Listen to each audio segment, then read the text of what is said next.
But what you're fixing to witness now is the man who came by to get King to take him to dinner.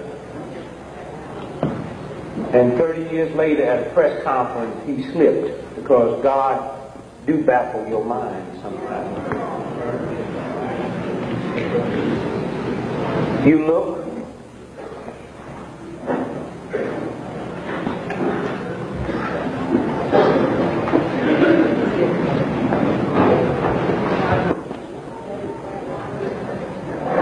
Some of the activities are geared especially for the young who did not have a chance to get the feel or to know what the civil rights movement actually was about. Even as they marched, now they could have stopped in a hotel, but when you think about marching from Memphis to Jackson or Jackson to Memphis, there were no hotels.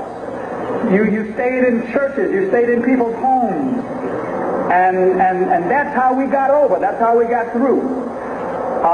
The struggle was a spiritual struggle.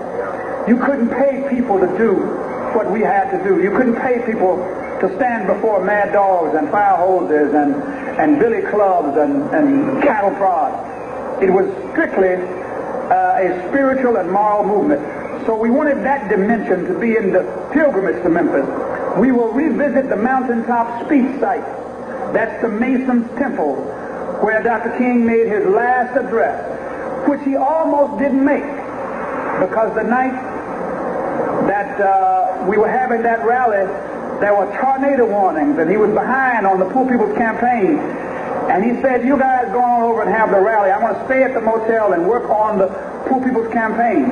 When we got there and Dr. Abernathy walked in and Jesse Jackson walked in and I walked in and others, people started clapping because they thought Martin was behind us.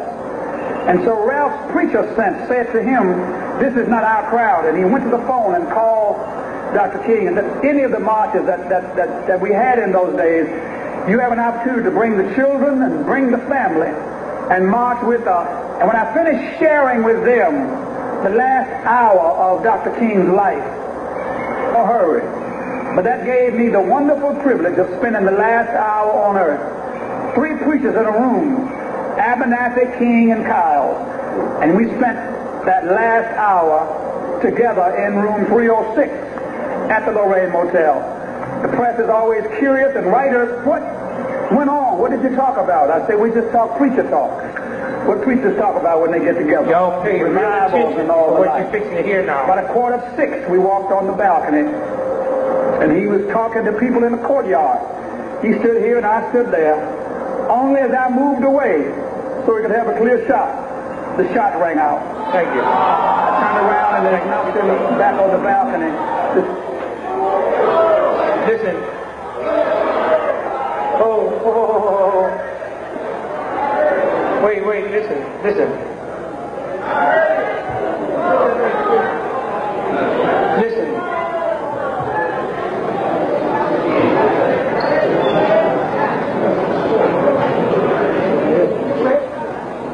30 years later, this brother never realized he would slip and stay there.